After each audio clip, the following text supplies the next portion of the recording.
Bonjour à tous, bienvenue sur une nouvelle vidéo. Ça faisait longtemps. Aujourd'hui, je vous embarque avec moi pour faire les cuirs parce que je me suis dit que ce serait un sujet un peu intéressant. Excusez, je filme avec mon téléphone parce que ça fait 2 semaines que je ramène ma caméra en me disant que j'ai 2 vidéos à filmer, que j'ai pas le temps de les faire le week-end et que du coup là, ce week-end, je l'ai laissé chez moi. Voilà. Et là, j'ai 1 heure et je me suis dit que j'allais faire une vidéo. Du coup, je fais mon téléphone. Voilà. J'espère que ça va pas être trop pourri. Bon, sachez que si vous avez déjà fait votre course d'endurance, vous avez forcément déjà vu qu'il fallait à tout prix regarder, vérifier ses cuirs et les faire après une course parce que il y a beaucoup de transpiration, il y a eu de l'eau sur votre selle, il peut y avoir de la boue, il peut y avoir du sable en fonction de la course, de la température et de la météo extérieure. Donc voilà, il est hyper important après une course d'endurance de vérifier ses cuirs, de les refaire et surtout si vous avez couru avec un filet en cuir, ça peut vite l'abîmer parce qu'il aura forcément été encore plus mouillé. Donc aujourd'hui, petite vidéo pour faire un petit peu le tour de cuir, vérifier que tout va bien sur la selle aussi. Voilà. Donc le matos, il va falloir du savon glycériné avec un bol d'eau chaude, n'importe quoi, un bol d'eau chaude, un seau d'eau chaude. De quoi étaler le savon, nettoyer et tout. Donc moi j'ai le petit gant qui va avec. Et ensuite, au choix, soit vous appliquez de la graisse. Donc moi, il me reste un petit peu dans le pot, mais il vient trop vite, donc je vais devoir appliquer la graisse avec une petite chaussette, un tissu, n'importe quoi. Ou utiliser de l'huile. Donc comme j'ai plus beaucoup de graisse, je vais utiliser aussi l'huile. Je vais faire un côté l'un, un côté l'autre. On verra bien ce que ça donne. L'huile à appliquer plutôt avec un pinceau pour l'étaler, puis ensuite, voilà, napper. Là, je suis terriblement frustrée. Il y a une espèce de grosse marque. Ça se voit tellement pas en plus avec le téléphone. Mon téléphone, vous voyez, il fait des lumières blanches et tout. J'arrive pas du tout à régler la luminosité. Là, j'ai une espèce de méga grosse trace. J'arrive pas à savoir d'où ça vient. Mon cuir commence à friper un peu ici. Bon, ma selle là, bientôt, elle date de 2016, donc elle a 4 ans. Hein. Elle le vit bien, avec un espèce de contre-jour. Là, j'arrive pas du tout à vous filmer comme il faut. Mais bref, donc elle va très bien. Mais vous voyez un petit peu, là ça commence à friper parce qu'effectivement elle a besoin d'être graissée, il faut que je rassouplisse tout ça et que je fasse le tour. Bon après au niveau des coutures, moi je vérifie toujours du coup quand je graisse mes coutures, mes doublures et tout. Là au niveau du passage où ça frotte avec votre pied, je vérifie toujours aussi que c'est pas déchiré. Donc là c'est bon, en fait elle va très très bien hein, cette selle. Petit check-up. Mais bon elle a des traces quoi, il y a des traces. Alors je sais pas où j'ai fait ça, mais alors là, celle-là, vous voyez là? Mon Dieu, horrible. Donc là, je vais mettre un peu de savon glycériné sur mon gant que j'ai un petit peu mouillé. Et après, je commence à frotter pour vraiment nettoyer, faire mousser un petit peu légèrement. Et en fait, je viens de nettoyer, enlever un peu les traces. Bon, les traces de transpiration, il n'y en aura pas au-dessus, elles seront en dessous, sous les panneaux. Mais là, j'ai enlevé le sable, la crasse. Bon, là, il n'y en a pas trop, mais hop, il y a un peu la poussière là et tout. Donc voilà, pour frotter, pour nettoyer. Bon, je vous filme pas tout parce qu'avec une main, c'est galère.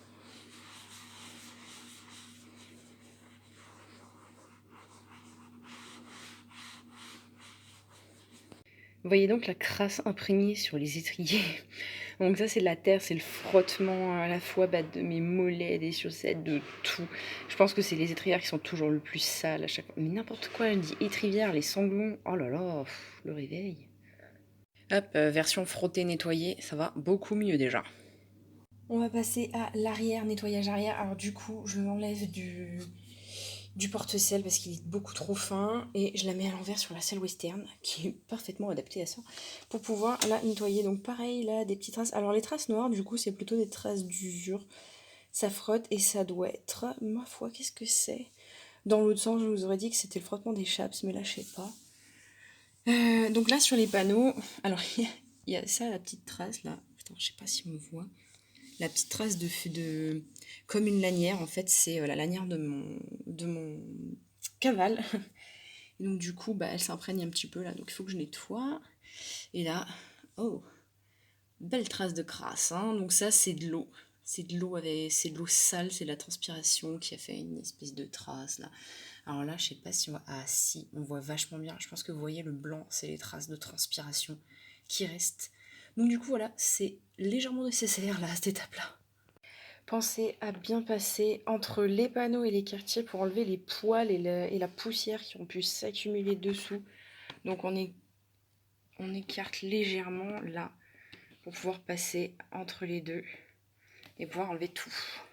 Puisqu'on parle de sel, j'en profite donc à l'intérieur de toutes vos sels, vous allez avoir des dénominations comme ça. Donc ça marche pour les Antares, les Solued, les Butés, les Douvoucou, enfin les forestiers. La plupart des celliers marquent à l'intérieur leur sel. Donc vous avez forcément le nom de la marque, vous avez le modèle, vous avez un code qui vous indique. Donc par exemple, moi le 16, c'est 2016. Ensuite, S3, c'est le code de la selle. Chez Bertalab s'appelle S3 dans les stocks. Et après, voilà, c'est mon numéro de série. C'est le numéro de série qui va vous servir à déclarer vos vols, à faire vraiment le suivi de toute votre selle. Ensuite, moi j'ai le numéro donc arcade normal. Donc voilà, c'est après vous avez tous les codes en fait de la fabrication de votre selle. Panneau PX, donc c'est vraiment les panneaux de ma selle, c'est le type de panneau que j'ai. Quartier, vous avez l'avancée des quartiers, vous avez le taquet à l'arrière, voilà, tout est noté en fait dans tous ces petits trucs. Ensuite, mon Made in France, hyper important je trouve, et Pure Vegetal Tan Leather, donc c'est en fait c'est le cuir qui est tanné végétal, c'est pas du cuir qui a été tanné au chrome ou aux agents chimiques, c'est vraiment tanné naturellement, donc sans produits chimiques. Donc vous avez une usure plus naturelle, forcément la selle elle va un peu plus marquer et vieillir plus vite que celles qui sont recouvertes d'une pellicule de chrome et qui font un petit effet plastique, quoi.